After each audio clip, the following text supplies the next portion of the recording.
नमस्कार, आप देख रहे हैं प्राइम न्यूज और मैं हूं आपके साथ आलोक शुक्ला। उत्तराखंड प्राइम में आप सबका स्वागत है। उत्तराखंड विधानसभा के शीतकालीन सत्र का तीसरा दिन भी हंगामेदार रहा है। कांग्रेसी विधायक उत्तराखंड के परंपरागत अनाज और फलों को हाथों में लेकर विधानसभा पहुंचे और विधायकों ने सरकार से पहाड़ी उत्पादों को बढ़ावा देने की मांग की है। उपनेता प्रतिपक्ष करण माहरा ने कहा कि पूर्व मुख्यमंत्री हरीश रावत के बाद प्रदेश में कोई भी नेता पहाड़ के पारंपरिक अनाज और फलों को लेकर संवेदनशील नहीं है। पहाड़ के किसान पलायन की कगार पर आ चुके हैं, ना ही उनके पारंपरिक अनाज को कोई बेहतर मूल्य मिल रहा है और ना ही पहाड़ के फलों को सरकार उचित बाजार दे रही है। हाउस में नहीं ले जाएंगे। तो पहाड़ के फलों और अनाज को लेकर यहां पर तमाम नेता पहुंचे और इन्होंने सरकार की नीतियों का विरोध किया है।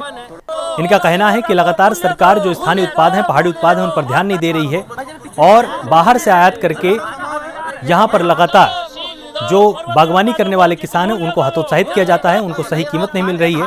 जो मंडी व्यवस्था है उसको भी ठीक करने की जरूरत है। तो विधानसभा का तीसरा दिन लगातार हंगामेदार रहा है।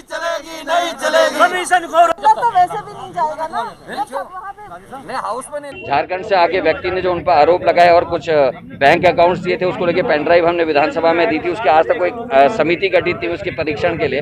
उसके अलावा हरक सिंह रावत जी के डिपार्टमेंट को लेकर भी हम लोगों को बात करनी है। हाई कोर्ट के निर्देश के बाद भी सरकार ने मुख्यमंत्री वाले केस में कुछ नहीं किया, तो ये सारे गंभीर विषय हैं।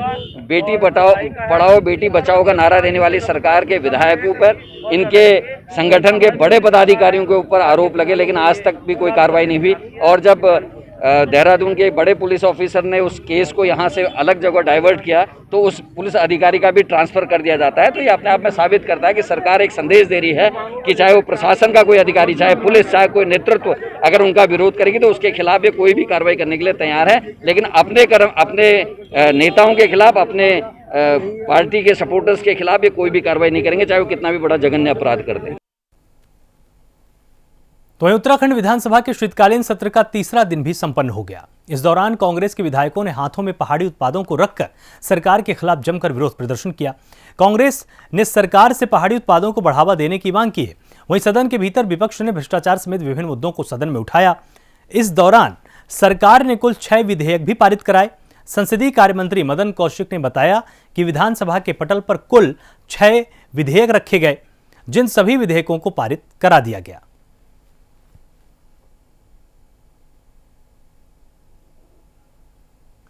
तो हाथों में पहाड़ी उत्पादों को रखकर तमाम नारे लगाए गए और कांग्रेस ने सरकार से पहाड़ी उत्पादों को बढ़ावा देने की लगातार मांग की है। तो शीतकालीन सत्र का तीसरा दिन संपन्न हो गया है और इस दौरान मदन कौशिक ने यह भी जानकारी दी कि 6 विधेयक विधानसभा के पटल पर रखे गए थे और उनको पारित कराया गया है।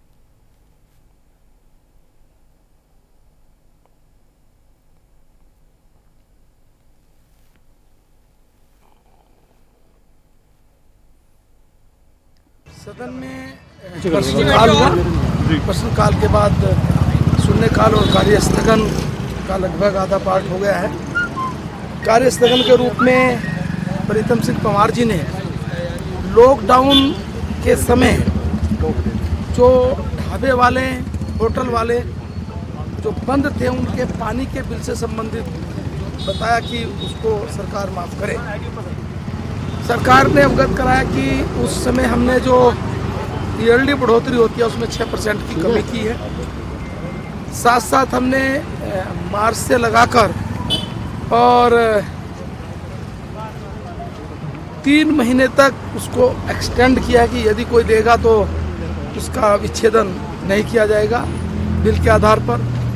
साथ साथ सरकार ने निर्णय लिया कि इस लॉकडाउन के समय जो संस्थान इस प्रकार बंद थे उनको पानी के बिल से संबंधित कोई छूट देनी अथवा नहीं देनी, जो एक पेयजल से संबंधित समिति बनी हुई है उसको संदर्भित किए जाने का निर्णय भी सरकार ने लिया है। तो उत्तराखंड में 2022 के विधानसभा चुनाव से पहले दिल्ली मॉडल और त्रिवेंद्र मॉडल पर बहस शुरू हुई है। बता दें कि दिल्ली के उप मुख्यमंत्री मनीष सिसोदिया ने एक ट्वीट किया और कैबिनेट मंत्री मदन कौशिक से बहस का समय मांगा। उन्होंने बताया कि 2, 3 और 4 जनवरी में से किसी भी दिन मदन कौशिक हमको एक तारीख बता दें, वो बहस के लिए देहरादून आ जाएंगे। जिसके जवाब में कैबिनेट मंत्री मदन कौशिक ने पलटवार करते हुए कहा कि वो दिल्ली जाकर मनीष सिसोदिया को त्रिवेंद्र मॉडल के बारे में जरूर बताएंगे। तो दिल्ली मॉडल और त्रिवेंद्र मॉडल पर बहस तेज हो गई है। जिस तरह से मनीष सिसोदिया ने कहा था कि हम दिल्ली मॉडल आपको आकर समझाएंगे और इस पर बहस करने के लिए तैयार हैं, उसी पर पलटवार करते हुए मदन कौशिक ने यह कहा है कि मैं जरूर दिल्ली आऊंगा और मैं आपको त्रिवेंद्र मॉडल समझाऊंगा, ना कि दिल्ली मॉडल समझूंगा।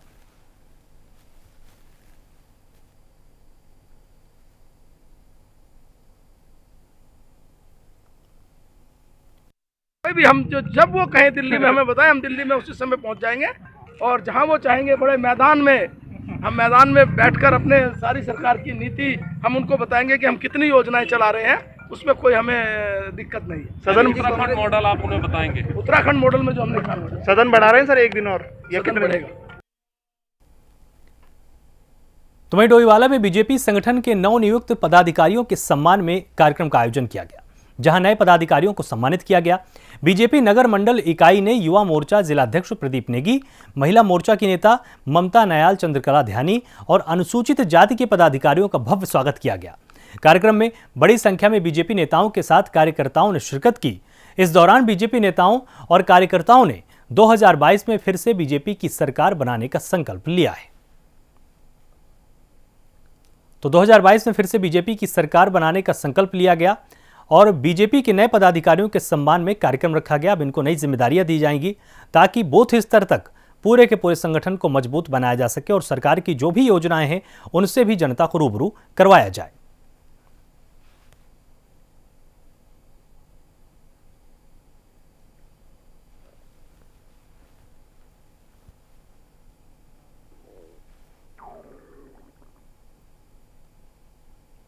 वहीं हल्द्वानी जेल में सजा काट रहे बंदियों को शारीरिक रूप से फिट रखने के लिए कुमाऊं की सबसे बड़ी जेल हल्द्वानी में जेल प्रीमियर लीग का आयोजन किया गया।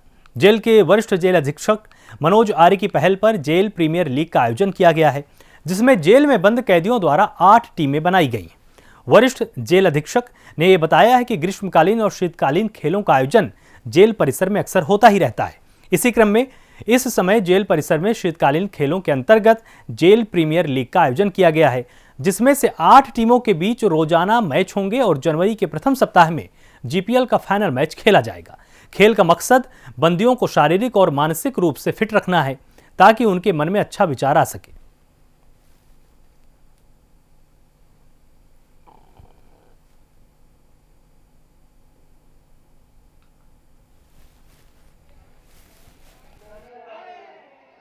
प्रतिवर्ष ग्रीष्मकालीन और शीतकालीन खेल जो है इस कारागार में आयोजित किए जाते हैं। इसमें वॉलीबॉल है, कैरम है, चेस है। इसके साथ साथ एक क्रिकेट प्रतियोगिता जिसे हम जेपीएल कहते हैं, जेल प्रीमियर लीग, वो भी ग्रीष्मकालीन और शीतकाल में इस कारागार में आयोजित की जाती है। और इसमें इस बार लगभग 8 टीमें जो हैं इसमें प्रतिभाग कर रही हैं और अभी लीग मैच चल रहे हैं और जनवरी के प्रथम सप्ताह में हमारा फाइनल मैच कराने का विचार है। सर मकसद क्या है इसका? इस जेल में खेल के आयोजन का मतलब है, मकसद हमारा कि हमारे जो बंदीगण हैं वो शारीरिक रूप से भी फिट रहें, साथ साथ मानसिक रूप से भी वो स्वस्थ रहें, फिट रहें। ये इस खेल के आयोजन का मकसद है। वहीं हल्द्वानी के राजपुरा क्षेत्र में पेयजल किल्लत से नाराज स्थानीय लोगों ने कांग्रेसी नेता हेमंत साहू के नेतृत्व में जल संस्थान कार्यालय में प्रदर्शन किया। इस दौरान खाली डिब्बे और बाल्टियां लेकर पहुंचे लोगों ने जल संस्थान के बाहर सरकार के खिलाफ जमकर नारेबाजी भी की। उनका कहना है कि पिछले 1 सप्ताह से राजपुरा क्षेत्र में ट्यूबवेल खराब है। इसके बावजूद भी जल संस्थान का प्रशासन ट्यूबवेल सही नहीं करा पाया है और न ही टैंकरों से पर्याप्त मात्रा में पेयजल आपूर्ति कराई जा रही है।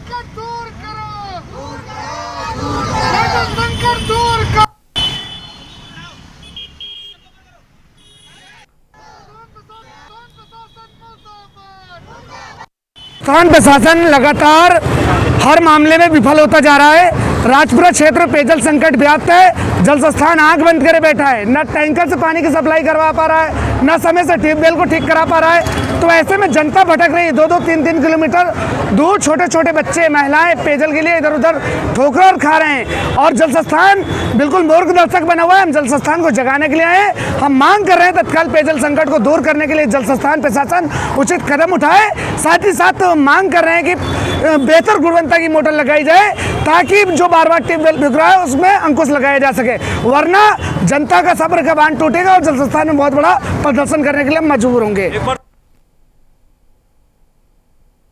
वहीं लाल कुआं में स्थानीय सेंचुरी पल्प एंड पेपर मिल से निकल रहे जहरीले नाले को भूमिगत करने और बेरोजगार युवाओं को रोजगार देने की मांग को लेकर भारतीय चैतन्य बौद्ध संघ के कार्यकर्ताओं ने सेंचुरी पेपर मिल के मुख्य गेट पहुंचकर नारेबाजी की। इस दौरान उन्होंने मौजूद अधिकारियों को मिल प्रबंधन के नाम एक ज्ञापन सौंपा है और तत्काल नाले को भूमिगत करने की मांग की है, जिस पर मौजूद अधिकारियों ने आश्वासन देते हुए कहा कि जल्द ही आवश्यक कार्रवाई अमल में लाई जाएगी। बता दें कि लाल कुआं सहित बिंदु खत्ता के तमाम क्षेत्र सेंचुरी पेपर मिल से निकलने वाले प्रदूषण से प्रभावित हैं। इसकी वजह से इन क्षेत्रों में लोग गंभीर बीमारी का शिकार भी हो चुके हैं।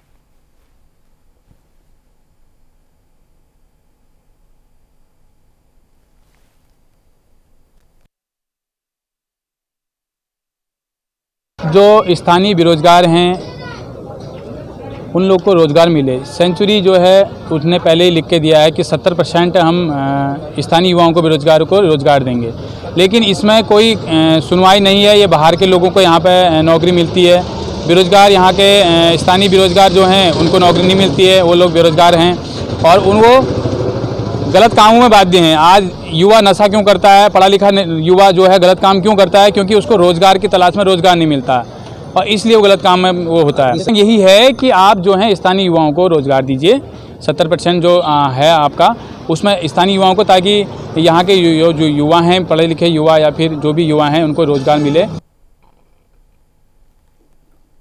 राष्ट्र के लिए अपना सर्वस्व अर्पण करने वाले स्वामी श्रद्धानंद जी का नाम आर्य समाज में श्रद्धाभाव से लिया जाता है। महर्षि दयानंद जी ने जिन कार्यों की नींव रखी थी, उन कार्यों को कराने का संकल्प स्वामी श्रद्धानंद ने पूरा किया था। उन्हें पूरा करने के लिए स्वामी श्रद्धानंद जी ने वसुदेव कुटुंबकम के आदर्श को अपने जीवन में अपनाया। इसी की याद में आज स्वामी श्रद्धानंद के 98वें बलिदान दिवस पर हरिद्वार के गुरुकुल कांगड़ी में एक कार्यक्रम आयोजित किया गया।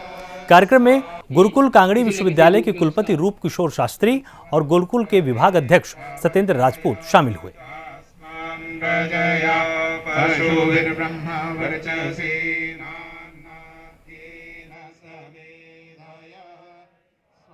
गुरुकुल कांगड़ी विश्वविद्यालय कृतज्ञ भाव से उनको स्मरण करता है। उन्होंने इस देश में सबसे पहले भारतीय संस्कृति और सभ्यता और धर्म और दर्शन के आधार पर और मातृभाषा हिंदी के आधार पर जिस विश्वविद्यालय की स्थापना करी थी, ये अपने में एक अद्भुत था उस अंग्रेज़ों के समय में भी। ये सारा श्रेय स्वामी श्रद्धानंद को जाता है। आज इसके माध्यम से पूरे देश और विदेश में विश्वविद्यालय की पताका फहरा रही है और आज हम उन्हीं को बड़े श्रद्धा भाव से स्वामी श्रद्धानंद को यहाँ पर स्मरण कर रहे हैं। आज सभी हमारे विश्वविद्यालय का परिवार और दूसरे आगंतुक महानुभाव इस श्रद्धांजलि देने के लिए, उनको याद करने के लिए, उनके प्रति कृतज्ञता प्रकट करने के लिए आज हम यहाँ पर दयानंद स्टेडियम में उपस्थित हैं। आत्मा जो हमारे श्रद्धानंद जी हैं, आज उनका 94वां बलिदान दिवस है। उसके लिए यहाँ पे हमने ध्वजारोहण किया। इसके साथ ही हवन और इसके साथ ही आयुष मंत्रालय से आए हुए गेस्ट उनको याद कर रहे हैं। उनके द्वारा किए गए कार्यों को याद कर उनको आगे बढ़ाने के लिए प्रेरणा ले रहे हैं। कोरोना के ध्यान में रखते हुए कोरोना ने हर एक कार्यक्रम को देश और दुनिया में ही प्रभावित किया है और श्रद्धानंद दिवस जो बहुत ही धूमधाम से मनाया जाता था, हज़ारों की संख्या में इस प्रांगण में रहते थे लोग और कोरोना की गाइडलाइंस को देखते हुए हमने उसका समुचित व्यवस्था की। आप देख सकते हैं कि सोशल डिस्टेंसिंग, मास्क, सभी चीज़ों का जो हमारी गाइडलाइन है आयुष मंत्रालय या होम मिनिस्ट्री की तरफ से उनको फॉलो करते हुए कार्यक्रम आयोजित किया जा रहा है। वक्त एक छोटे से ब्रेक का है, जल्द हाजिर होते हैं। ब्रेक के बाद आप सबका स्वागत है। पौड़ी जिले में एक सरकारी शिक्षक ने साहित्य के क्षेत्र में कार्य कर रहे हिंदी लेखकों और अध्यापकों के लिए एक ओपन प्लेटफॉर्म तैयार किया है। इस ओपन प्लेटफॉर्म के जरिए हिंदी साहित्यकार जहां अपनी साहित्यिक रचनाओं को एक वेबसाइट के जरिए छात्रों के समक्ष रख पाएंगे, तो वहीं अध्यापक भी हिंदी विषय के पाठ्यक्रम का आसान अध्याय बनाकर छात्रों के पाठ्यक्रम को आसान बना सकेंगे। दरअसल राजकीय इंटर कॉलेज जहरी लाल के शिक्षक दिनेश पाठक ने साहित्य सुधा नाम से एक वेबसाइट बनाई है, जिसका मकसद छात्रों में हिंदी की तरफ एक नई जागृति पैदा करना है। इस ओपन प्लेटफॉर्म में हिंदी लेखकों के साहित्यों का अध्ययन छात्र एक क्लिक में कर पाएंगे, तो हिंदी विषय के अध्ययन भी इस वेबसाइट में अब छात्रों को आसान नजर आने वाला है।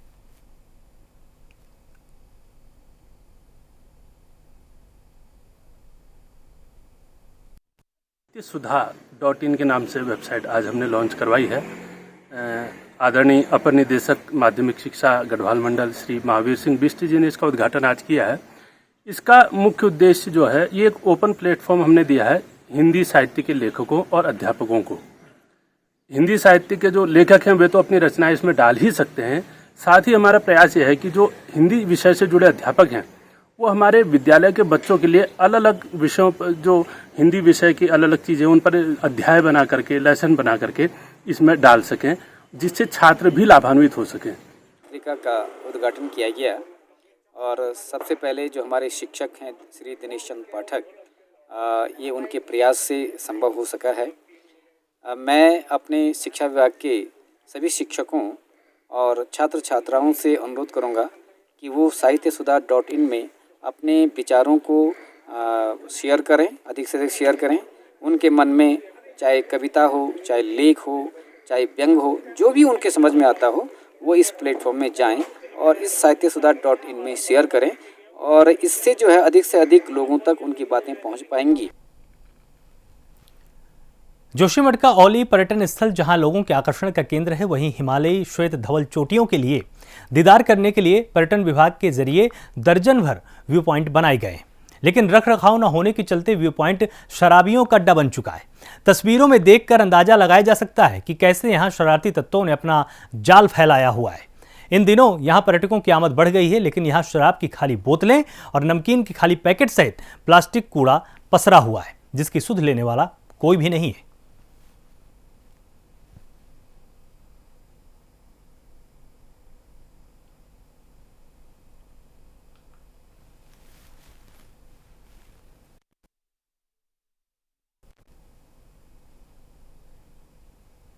वहीं हरिद्वार का गुरुकुल कांगड़ी सम विश्वविद्यालय 2021 में विश्व स्तरीय औषधि पादप महाकुंभ करने जा रहा है। इसे ग्रीन कुंभ का नाम दिया गया है, जिसका स्वामी श्रद्धानंद के 94वें बलिदान दिवस पर विधि विधान के साथ आयुर्वेदिक नर्सरी का उद्घाटन आयुष मंत्रालय के मुख्य कार्यकारी JN शास्त्री ने किया। इसकी तैयारियों को लेकर सम विश्वविद्यालय के कुलपति राजकिशोर शास्त्री ने बताया कि ग्रीन कुंभ जनवरी 2021 से अप्रैल तक चलेगा। इसमें पादप औषधि का रोपण, वेबिनार, स्वास्थ्य शिविर समेत कई विषयों पर चर्चा और वेद एवं योग प्रतियोगिताओं का आयोजन किया जाएगा। गुरुकुल कांगड़ी विश्वविद्यालय में औषधि वाटिका का उद्घाटन जो हुआ बहुत आनंददायक है। ये इसलिए है कि ये आपकी विश्वविद्यालय 100 साल से ज़्यादा पुरानी है और ये आपकी भारतीय संस्कृति के एक प्रतीक है। यहाँ भारतीय संस्कृति के साथ जुड़ा हुआ जीवन विधान है आयुर्वेद।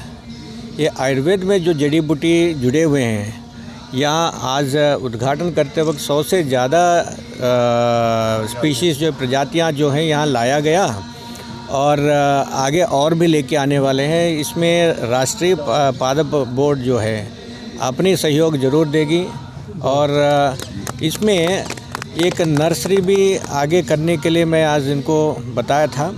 वो नर्सरी का भी योजना ज़रूर आप भेजिएगा। हम एक ख़ास हिमालय की जो स्पीशीज़ हैं, प्रजातियां हैं, वो लगाने की पूरा यह सहयोग देंगे।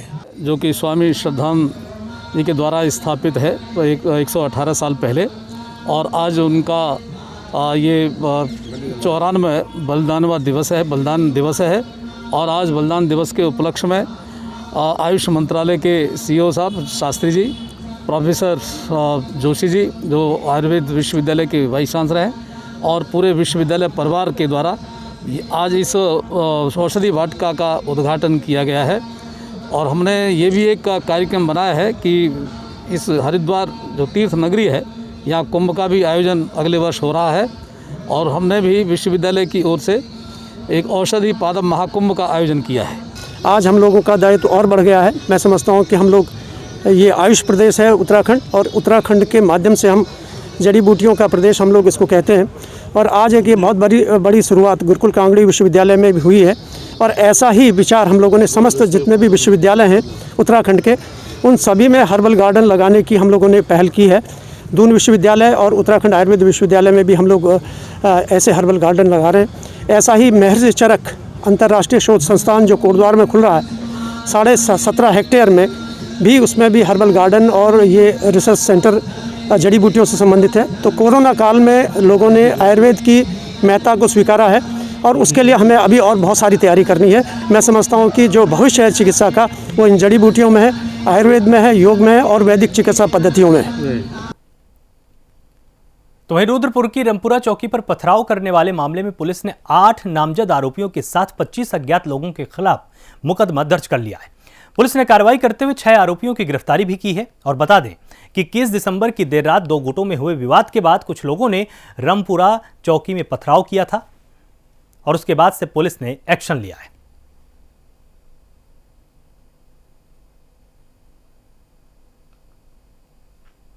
पूरा चौकी में पथराव का मामला हुआ था, तो इसमें 8 अभियुक्त नामजद थे और 20-25 अन्य अज्ञात में दर्ज किया गया था। तो इसमें 6 लोगों को कल गिरफ्तार करके जेल भेजा गया।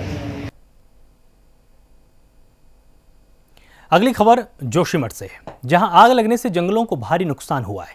साथ ही लाखों की वन संपदा भी आग में जलकर नष्ट हुई है। आपको बता दें कि 12 घंटों से लगातार जंगल में आग लगी हुई थी और आग इतनी भीषण थी कि वन कर्मियों और ग्रामीणों की आग बुझाने में पसीने छूट गए। बताया जा रहा है कि कल देर शाम को कल्प घाटी के जंगलों में अज्ञात व्यक्तियों द्वारा आग लगाई गई। वन विभाग और पुलिस पूरे मामले की जांच कर रही है।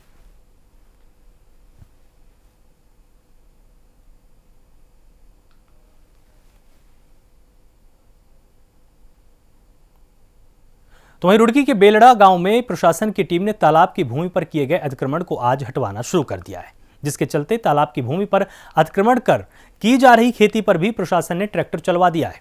इस दौरान एक ग्रामीण ने ग्राम प्रधान पर अपनी निजी जमीन कब्जाने के आरोप भी लगाए हैं। और बता दें कि बीजेपी नेता जगजीवन राम ने बेलड़ा गांव में तालाब की भूमि पर अतिक्रमण के खिलाफ हाईकोर्ट में याचिका लगाई थी। इसके बाद कोर्ट ने तालाब को अतिक्रमण मुक्त कराने के आदेश प्रशासन को दिए थे।